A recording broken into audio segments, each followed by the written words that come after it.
Is the cash value always zero in a whole life insurance policy in the first year? The answer is no, but that's also what most people are sold. The thing that people are not aware of is you can control how much cash value you have in the first year. The thing is, you have to have the awareness of where your money is going and also what questions to ask. So I'll give you a quick example. Let's assume you're getting a whole life insurance policy and your goal is cash value. You want that to be as high as possible.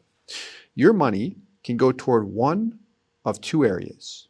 The first is what is called the base premium, and the second is what is called a paid up additions rider, or a PUA rider, to keep it short.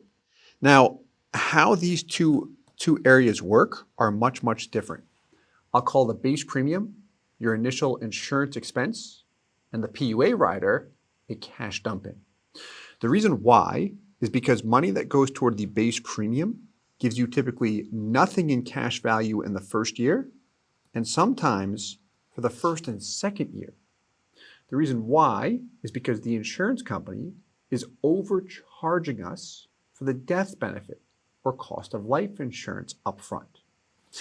Whereas PUA dollars, why I call this a cash dump in, is because money that you add here, you're going to feel like you're dumping it into cash value because the majority of your PUA payment shows up in cash value right away. On day one, depends on the company and product you select. A lot of times it's right around 95%. And then the next year, it's worth more than that. We're worth more than what we paid in, meaning we're cash positive.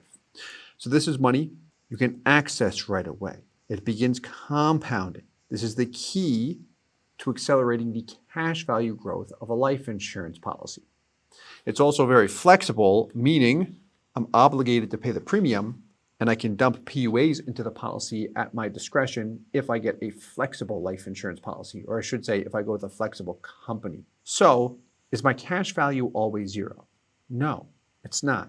The policy just needs to be designed properly. I'll show you a couple examples, and what you might appreciate about these is they're going to be for the same individual paying the same dollar amount with the exact same insurance company. So here, we've got a 35-year-old individual, and to the left, we've got a basic whole life insurance policy, and to the right, we've got a high cash value life insurance policy. So these are the formal illustrations. However, now that you've had a chance to glance at those, and you can pause and look at them to make sure that my Excel numbers match these, I'm going to look at a simplified version. So first, we'll look at the guarantees. This shows an absolute worst case scenario. What we've got to the left is your traditional whole life insurance policy.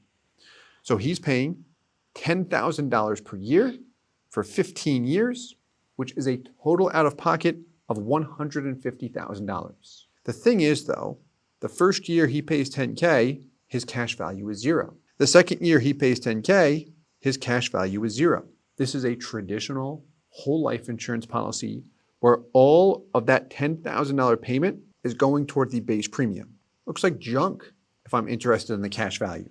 Whereas the product to the right is a whole life insurance policy with the exact same insurance company, except for of that $10,000 payment, you've got about $1,000 going toward the premium, and then the other $9,000 going toward PUAs. There's also what's called a term insurance rider. It's to prevent what's called a modified endowment contract, or MEC. That's a taxable event.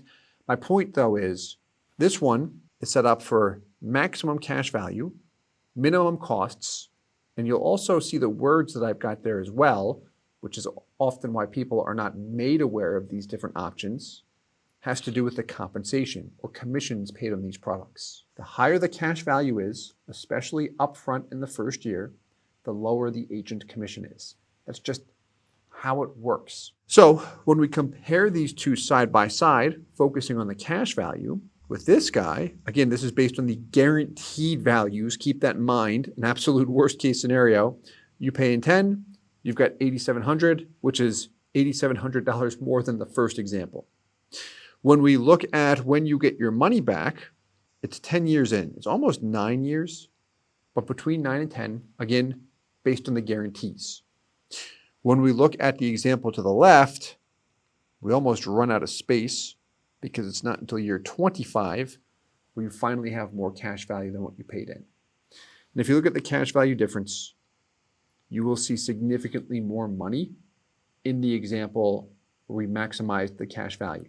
Now, this is based on the guaranteed values, which I've seen whole life insurance policies always do better than this with the major mutuals and when they're designed appropriately, meaning for maximum cash value.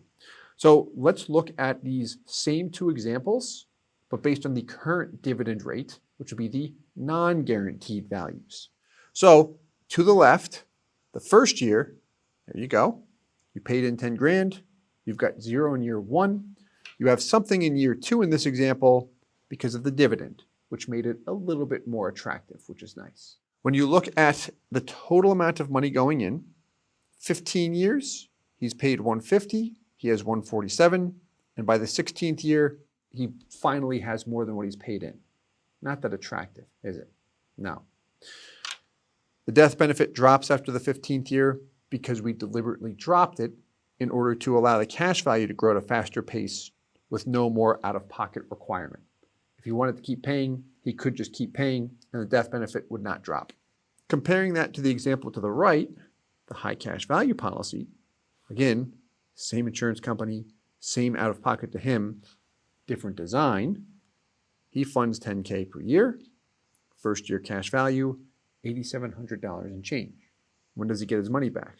4 years in, where he has paid $40,000 and he has $40,000 in cash value. By the 15th year, he's almost at $200K. That's $50,000 more than the example to the left. And keep in mind, his total out-of-pocket is $150,000 over 15 years in this example. So by designing the policy appropriately up front, we give ourselves a lot more cash value immediately and in many cases more long-term as well. So to go back to the question, is the cash value always 0 in the first year of a whole life insurance policy? The answer is no. But that type of product is what's most commonly shown to individuals who are considering whole life insurance. A big reason why is because that does pay the highest commission. And then sometimes you'll see games go on where people will say, well, you want to lower the base premium, but no lower than 60% or 50% or 40%. It's like, all right. When you look at what corporations do with whole life insurance, they are minimizing the premium and maximizing the cash value because the cash value is an asset on the balance sheet. If I try to play a game with a corporation and say, well, you want to go with a 30 or 40% base premium because it can give you more money long term or some type of nonsense like that, they're going to throw me out of the door and go work with someone else who will give them what they want. They're experienced with the product, they know how it actually performs over time, and they know what questions to ask.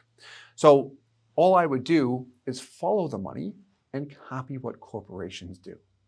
So I hope you enjoyed this video. Let me know if you'd like more videos like this and in this style. And as always, I hope this helps.